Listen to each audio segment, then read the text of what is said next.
Two sisters fighting side by side. One's got this. What's up, everyone? Mitchell Saltzman here at EVO 2025, and I'm here with Alex Jaffe, the lead champion designer on 2XKO. Now, Alex, September 9th, you guys announced that you're doing a closed beta, and after this when this closed beta starts, you're going to be online all the way until launch. Yes. First off, how does that feel? And, basically just kind of sum up what you're feeling at this significant milestone in 2XKO's long life at this point. I appreciate you asking because it's very much an emotional thing for so many of us. We've been working on this game for a long time. I think people know, people have been waiting, right? We get it. We are the same way. Like, we just want people to have the game. We just want them to play. And years of my life have just been waiting for this moment, right? So when you make a game, you're there to bring joy to people. And so we knew that, we were heading towards closed beta, but the day we announced it, I gotta tell you, my spirits lifted in a way they haven't in a while, because it's it just feels so real now. And having people here at EVO playing it, everybody's signing up for the beta, soon they're gonna have it at home and they're not gonna have it taken away from them again. They're gonna have it and they're just gonna keep on playing forever, hopefully. And I just cannot wait to have more and more people playing the game and hopefully having a great time with it and learning from them and improving the game for all y'all, hopefully. I'll tell you what, as someone who played the Alpha Lab and then had it taken away from them, I felt like it was a major slight against me, so. Absolutely, we're just practicing a little bit of cruelty, just for no good reason. No, I'm just kidding. No, we just really, we know there's work to do, right? If you played Alpha Lab, it's hopefully you had a fun time with the game, but there was a lot that was incomplete, and we have been grinding, we have been in the lab working on the game, so many little details, trying to, add more content, but also I was looking at the changes that our core rules team and our live balance team put in just since Alpha Lab 2. And it's just massive, so many problems being fixed, so many good solutions to make more situations in the game more interesting, more fair. I'm just so proud of everyone on the team.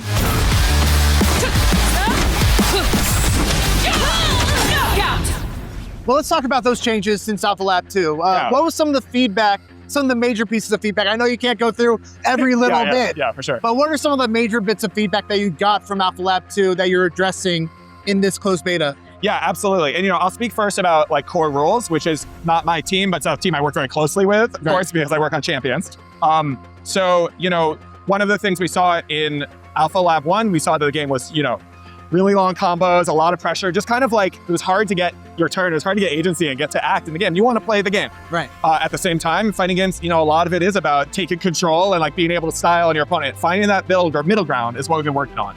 Alpha Lab 2 was maybe, in some ways we swung the other way, right? It was too hard to get your offense started unless you knew very, very specific routes, to get Oki, for example. And, I know the combos were too short there, but there were ways in which people felt there was maybe some overcorrection. And I think we really hit a great sweet spot in this one. So some of the changes we made, we improved damage so that rounds don't go on so long. People were just I want to get through the round, finish the game, get into another one. But there was maybe too much healing, not enough damage. We have less gray health building, all these things to make sure so that a round is fun, fast, and gets to the point. We also changed the way our knockdown system works so that it's possible to get really, really offensive mix-ups on your opponent, setups, but they're not freely available as a vortex where you combo into it over and over mix them. We have our throws, forward throws and air throws doing hard knockdowns, but you don't get a hard knockdown off of combos anymore. You do get these roll opportunities. You used to have rolls in there, but now the rolls can be thrown to be punished. So roll doesn't get you out of pressure. So a lot of just kind of somewhat subtle maybe to an unfamiliar player, but really, really essential to someone who's playing the game hard in terms of making sure that, it's fair and interesting. We have meter changes too. One more thing I want to mention, pretty big. You start the round with 1 bar of meter. So you can just get going and hit your super and do the fun, get right to the fun stuff. You don't start with a full bar of your team meter anymore, which is your break. So you can't break that first combo that your opponent's doing to you, right? We want to make sure you get your combo in. You're not just waiting for the second one. So it's all a lot of tuning. It's all subtle stuff, but I think it just results in more fun games that go quicker, where more, back and forth between players. Let's talk about Vi. Vi is the new character that you just introduced. And I got to play with her. She's super fun, super my style of character. As someone who plays Giovanna in Guilty Gear Strive, I just love being able to, quickly dash in and out. What is Vi's kit, basically? What was the idea that you wanted to hit with this character? Absolutely, yeah. So we really you know, Vi is like a character that's really, really beloved, like even before Arcane, right? Like League players love her, but Arcane really brought her into like these kind of upper echelons of, you know, iconic characters. And, you know, we obviously, like, we looked at her, like her power is in her fists, right? And we knew that there was a good chance she would be somewhere in the boxer zone. Boxers are, you know, just a classic archetype in fighting games. But we wanted a new twist on it, and we were just really looking at what we could do with her. And for us, it was really about like getting some of that technicality of boxers where, you know, really precise movement, a lot of like really interesting strings, but also some of that just like raw power fantasy of these hex tech dauntless, right? And just mashing your opponent with huge hits, hitting the ground, making blasts of energy, and kind of tying those two things together. I think weaving them together was the goal. And, you know, it took a while to get there. We definitely went through many iterations on her before we found that like perfect sweet spot. But we were super happy with like, I think what that lets you do is it lets you make a character that's easy to get into because you're like, damn, she hits hard, right? Like very from the beginning, right? She's like smashing you into the ground, charging up that, you know, S1 punch and, you know, hitting you from full screen. Yeah. But you also have her, you know, the real core of her kit is her footwork, which is this dashing special you mentioned where you can weave in and out and you can cancel it into different follow-ups. And these follow-ups have so much flexibility. You can kind of charge one and then not charge the other, charge another, cancel, charge one into any other S1 special, link that into another footwork, and you get this really nice dance, you know, for inner combos and her crusher structure that I think look just really beautiful and feel really expressive and great on the hands. Yeah, I'm super proud of her. I hope it seems like people are having fun time with her out here. One of the things I noticed about her is that she is so fast, like blisteringly fast. Yeah. It's already a very fast game. Right. You know, her mix-up or cross-up potential is super, super high. What would you say are some of her weaknesses, though? It seemed like she might have some trouble getting in on someone who's trying to zone her out. Yeah, absolutely. And we do have tools to deal with that. But the idea is like, look, in a game like 2XKO, there's a lot happening. There's a lot of hitboxes on the screen. Everybody has to have some way to, we talk about like, just like get their shit started. You know what I mean? Like sometimes it means projectiles, right? You're casting power across the street. Sometimes it means, hey, I've got armor to go through, right? Like Darius's reversal. But sometimes, you know, it just means I'm so fast that like you can't even prepare for my approach, you know? And the idea, that's definitely Vi's strong suit is, you know, surprising movement, getting right in there. But she has to make it through whatever the kind of battery of defense is. And she does have some projectile and vulnerability to do that. But yeah, it can be challenging. Even I was playing a set with someone today, you know, and she has her footwork dash can go into a slide that crosses up. You saw that, right? Yeah. Passes through. And I was playing with someone who was just like mashing jab when I started to go into it. And it's like, I'm screwed there, right? like if your opponent knows what you're doing predictably, there are really strong answers to Vi. You have to keep it flexible, or you have to use some of her kind of unorthodox air tools to change her movement up. You got to be using, you know, back and forth, not just all aggression. So definitely, she is a very strong character, but she's fighting, in some ways, inherently an uphill battle against characters with bigger hitboxes or with projectiles, you know? What do you got? The landscape of the tag fighting genre has changed substantially in just like the last year. Oh, has it? What? I just want to kind of get your thoughts on like the genre and like what it feels like. You used to be the new kid on the block, kind of like the only kid on the block. That was the only new kid on the block. And now all of a sudden, all these kids have moved in. Yeah, absolutely. But what's that feel like?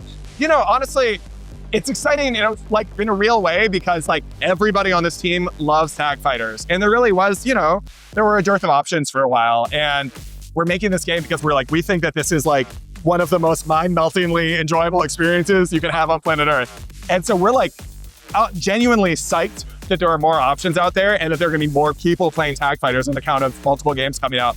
And it's really cool, like just seeing them, everyone's taking very different takes on it, you know? Right. Like the Tokon folks were like super nice and welcomed us in to play this morning, me and another designer, Caroline. We went and played and we had a great time. The game's very different than ours. Yeah. The pacing's different, the way team play works is very different. Like, you know, I think there's both room to enjoy both of them, or just like different audiences will like different ones. So I feel great about that. I haven't got to play Invincible. Super excited to play that. Yeah, you know, Hunter x Hunter's awesome. Like, so it's a wild time from there to be so few to now so many, but like, I think it's inevitably going to bring a lot of people into this like kind of peak experience. So we're excited, and you know, we want people to play our game and enjoy it, and in general, to play tag games and enjoy them. Go to the little ones. Here you go. So coming back to the closed beta, Do you have any sense of how long you want this closed beta to last, or is it just kind of thing of when you feel like the game is ready, that's when you're gonna, flip the switch? Yeah, it's a great question. I don't think I have like a very satisfying answer there for two reasons. One, because I personally don't know exactly what the plans are like at the top level in terms of like how we're gonna do that, because I'm working on making the game. That's my focus, right? I'm like, and in particular, as kind of running the champions team, it's all about that character factory, making one amazing character after another to the extent we can. That's our goal, right? So my eyes and my team's eyes are like firmly set on like the next character, the one after that, and the one after that, just making them amazing. In terms of like the process of what we're gonna learn from closed beta, I'm sure that's the goal, right? We want to see how the game does out there. We want to see how people enjoy it, what works and what doesn't. And I'm sure I could say that like the duration of it does depend on how confident we are with what we've got. So far, we're loving what we have here, but it'll be different once people have it at home. That said, I don't actually even know exactly kind of like what the bounds of like how short or how long that could be are.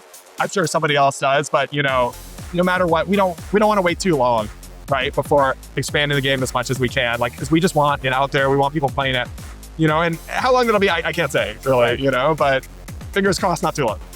Yeah. Final question, for anyone that played the first two Alpha Labs, maybe felt like they had a good feel of their character, are they going to jump into this new closed beta and be like, oh, this character is way different? What are some of like the biggest changes to some of the other characters that are going into closed beta? Absolutely, yeah.